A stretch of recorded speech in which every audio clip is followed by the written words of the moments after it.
행정법 9급 사인의 공법의 행위에 대한 설명으로 옳지 않은 것은 1번 국민이 어떠한 신청한 경우에 그 신청이 근거가 된 조항의 해석상 행정 발동에 대한 개인의 신청권을 인정하고 있다고 보이면 그 거부 행위는 항고소송의 대상이 되는 처분을 보아야 하고 구체적으로 그 신청이 인용될 수 있는가 하는 점 본안에서 판단할 사항이다. 보시면 그때 공부했을 때 신청권 성립 요건이자 원고 적격 나를 도와달라고 있으면 법적 권리 신청권이 있다면 정부가 안대하고 거부해도 일단 법원에 가서 왜 거부해요 하고 따질 수 있는 중요한 결정 처분으로 본다. 이게 맞는 질문이고 신청권은 어디서 찾는다? 해석상 추상적으로 인용될 수 있다는 어디선가 본안에서 신청이 인용될 가능성이 없으면 신청권도 없다는 식의 제면 X고 승소 가능성 인용이 거지 검사할 때 하는 게 아니다. 그러니까 승소 가능성이 인용이 가는 거지 입장권에서는 검사하는 게 아니니까 오케이.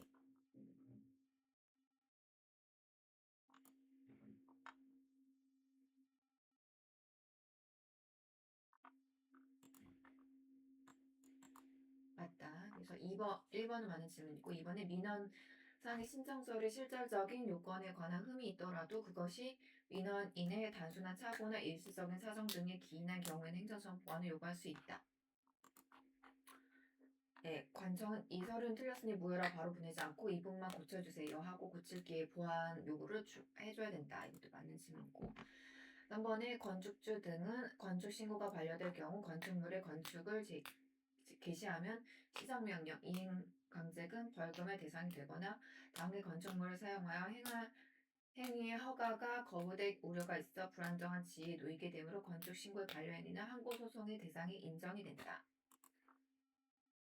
집을 짓겠다고 신고했는데 건축신고, 관청이 안되라고 법원에 반려, 건축주는 괜히 공사했다가 큰벌, 시정명령, 이행강제금, 벌금을 받았거나 건물을 못 쓸까봐 불안함으로 그 거부 결정은 법원에서 가서 싸울 수 있는 대상 항고소송이 된다.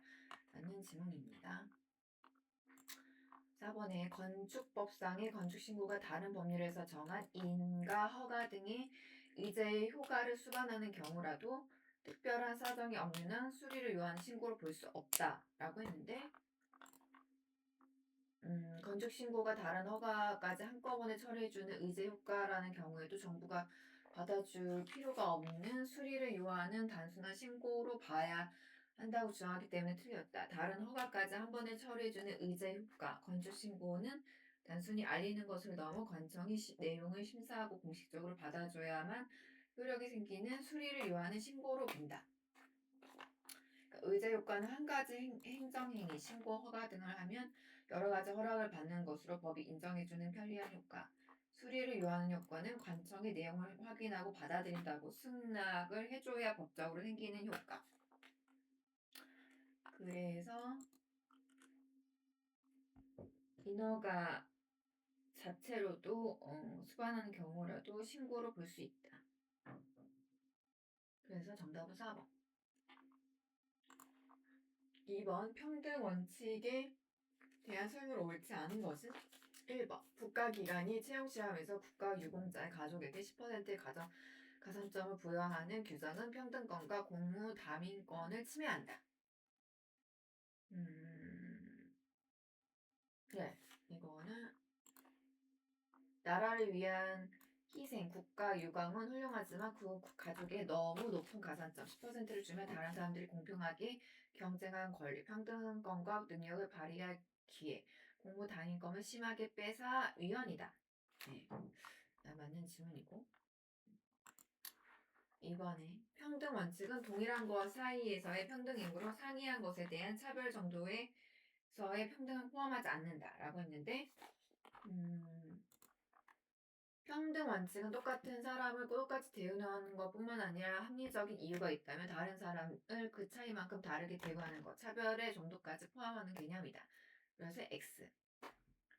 그리고 3번에 재량 준칙이 공표된 것만으로는 행정의 자기 구속의 원칙이 적용될 수 없고 재량 준칙이 되풀이 시행되어 행정 관행이 성립한 경우 적용될 수 있다.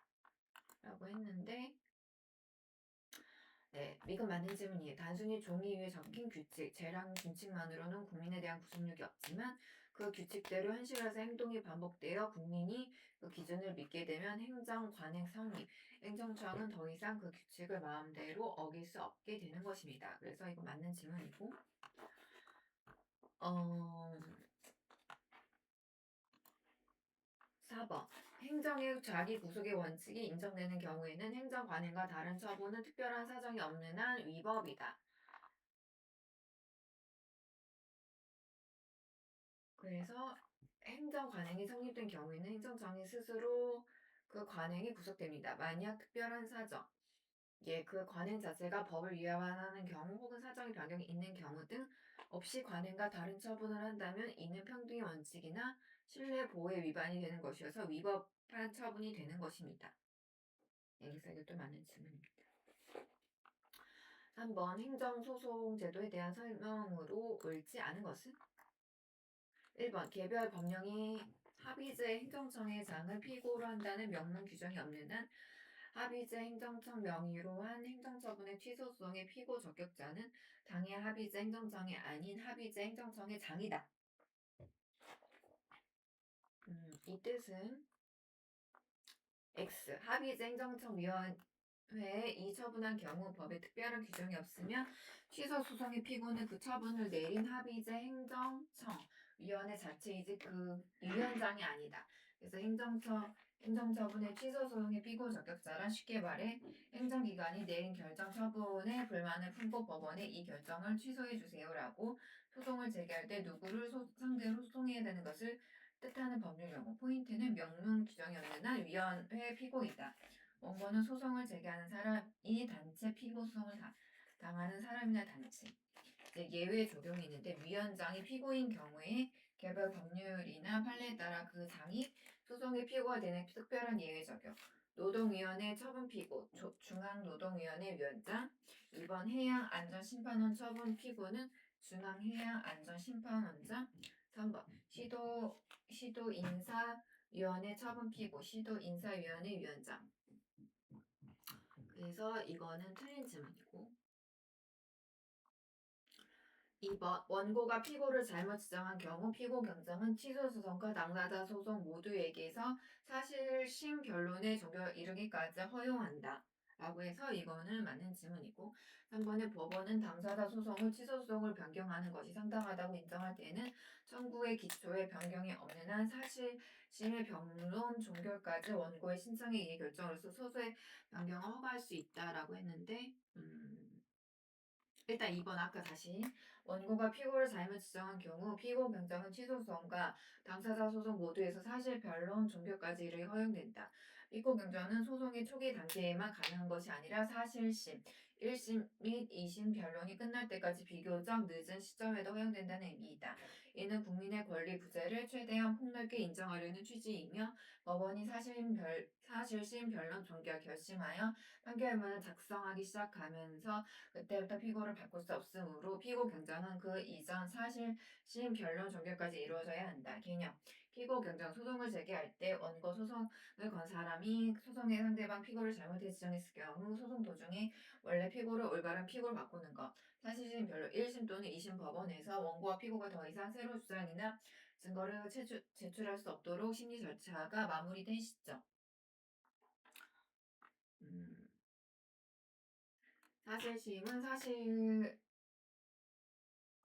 사실심은 사건의 사실관계, 무슨 일이 있었는지 법률 문제를 모두 심리하고 판단하는 단계. 해당 법원, 보통 1심 지방법원과 2심 고등법원, 지방법원 항소부의 사실심에 해당이 된다. 대비 개념, 법률심 3심 법원의 1심과 2심에서 확정된 사실을 바탕으로 법 적용에 오류가 없었는지 법리적 사실 판단만 심리한다. 그래서 결론은 사실심 변론 종결. 이다. 그리고 아까 3번은 법원은 당사자 소송을 취소하는 변경으로 하는 것이 상당하다고 인정할 때에는 청구의 기초에 변경이 없는 한 사실심의 변론 종결까지 원고의 신청에 의해서 결정으로서의 소외 허가를 경유할 수 있다.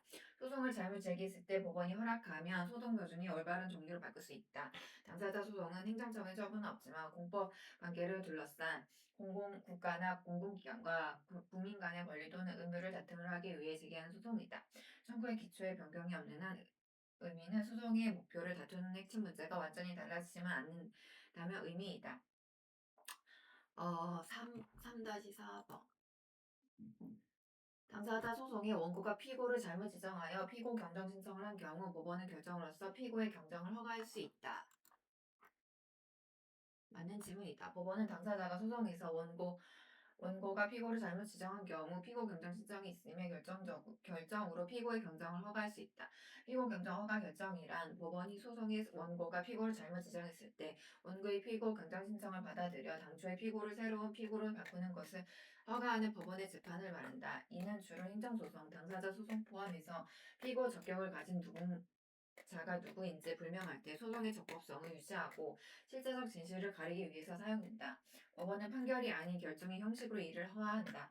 허리 성공, 법원 재판관이 내리는 재판 형식은 크게 세 가지 나눌 수 있으며 이는 재판이 중요하다. 판결, 결정, 이제 명령 이렇게 돼 있다.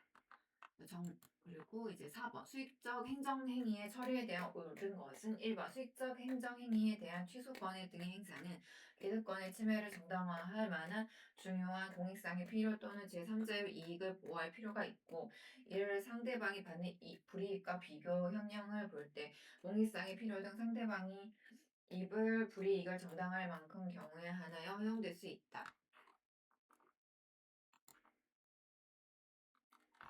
이건 수익적 행정행위의 취소는 이거 맞는 질문이다. 보호자가 필요하면 그 필요성이 상대에 가득히 심의 불이익 정당할 만큼 하나여 허용된다.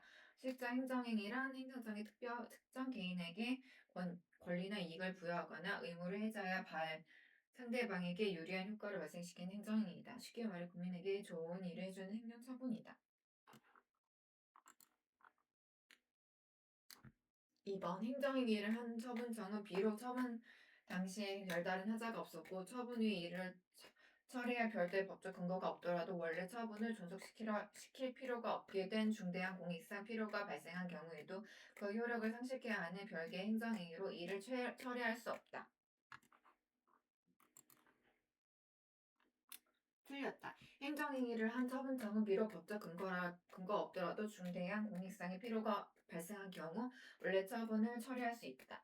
중대한 공익상 필요가 발생한 경우에는 오히려 처분청이 처리를 할 수 있다는 것이 행정법에 확립된 입장이다. 다만 이때는 처리로 인한 공익상의 필요와 상대방이 입을 불이익을 비교 형량해야 된다. 이 형량의 원칙. 4-3 수익적 행정행위를 침해 또는 처리하거나 중지시키는 경우에는 이미 부여된 국민의 기득권을 침해하는 것이 되므로 비록 취소 등의 사유가 있다 하더라도 허용되지 않는다. X. 취소 철회의 사유가 있다면 기득권 침해에도 불구하고 공익이 더 클 때는 그 행정행위의 효력을 상실시킬 수 있다. 비록 취소 등의 사유가 있다고 하더라도 허용된다라는 의미의 이 문구는 공익의 필요가 더 크다며 개인의 권리보다는 우선한다는 의미를 내포한다. 4번 행정행위를 한 처분청은 비록 처분 당시에 별다른 하자가 없었고 처분 후에 이를 처리할 별도의 법적 근거가 없더라도 원래 처분을 종속시킬 필요가 없게 된 사정 변경이 생겼다는 이유만으로 그 효력을 상실케 하는 별개의 행정행위로 이를 처리하는 것은 허용되지 않는다. 틀린 거다. 사정 변경이 생겼을 때는 처리되는 것이 허용이 된다.